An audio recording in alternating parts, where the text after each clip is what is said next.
Here at Everett High School. He's a grade point average of 3.3.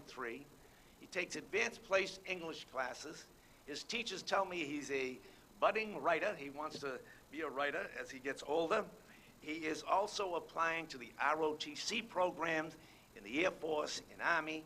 He is interested in the nursing profession. And I'd like to bring forward to you today to talk to you and to recognize our veterans, Benjamin DeCoste. Ben?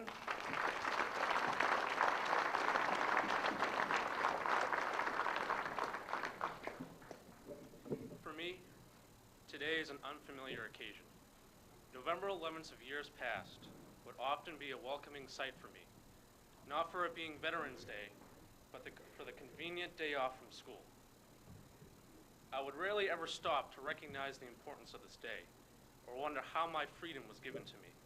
But when I was given the opportunity to speak here today, I began to ask many questions. Is there a truth in the sentiment, by uniting we stand, by dividing we fall? As I look back in history, no group of people exemplifies this statement as much as our veterans. Their dedication and commitment to our country serve as the example that we ought to emulate. For example, Major Eddie Rickenbacker became the most successful fighter pilot during the First World War. Not only was he the most successful, he also is the record holder for the most combat hours fought with 300. Sergeant Johnny Holmes served in the all-black 761st Tank Battalion during World War II. As well as fighting for his country, Holmes also had to fight constant racism among his peers. His fellow white soldiers believed that African Americans would lie down for the enemy.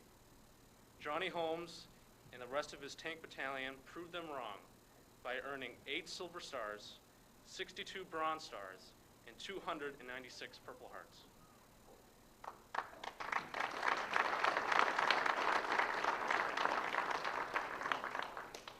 Captain John McCain served during the Vietnam War.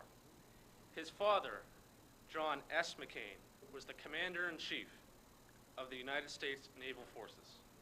But instead of taking an easy assignment because of his father's influence, he instead opted for combat duty. During his duty, he was taken as a prisoner of war. There, he was beaten and secluded from his peers, but he never succumbed to the enemy. And on a personal note, my grandfather, Robert McGee, served during World War II when he was supposed to be a senior in high school. He was 17 years old, my age. I could not imagine what he was thinking as he was descending up Omaha Beach, perhaps wondering if the loud barks of his commanding officer would be the last thing he would hear. He was a medic, which meant it was his duty to save a soldier's life. Sometimes he did, other times there was nothing he could do. He never did talk about it that much. From these examples, we can come to the conclusion that by uniting our country, we can never fail. Rickenbacker never relented. Johnny Holmes could have let the pressure get to him, but he never faltered. John McCain could have used his father's influence to be released from his North Vietnamese prison, but he truly believed in the code of conduct, and thus would never do that unless all the men went along with him. My grandfather could have put himself before the wounded men in the battlefield. He did not, because by uniting we stand, he thought of his country and the rest of the men. He is just an example of the millions of veterans who gave their lives and who still give their lives to this day. And for that, we say thank you. While today is a day off from school, it is more importantly a day for remembrance of the bravery and sacrifice that the veterans gave to us. As a future cadet, I look to the soldiers of past wars to show me how to be a true American soldier. As an American, I look to the men and women before me and show my gratitude.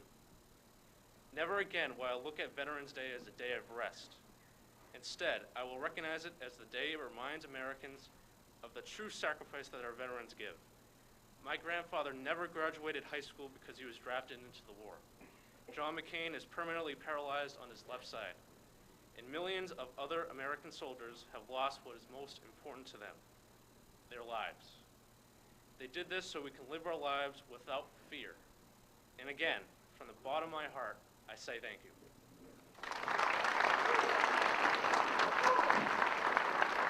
Thank you.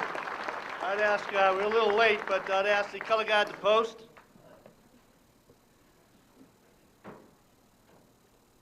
And on the 11th day, of the 11th hour of the 11th month.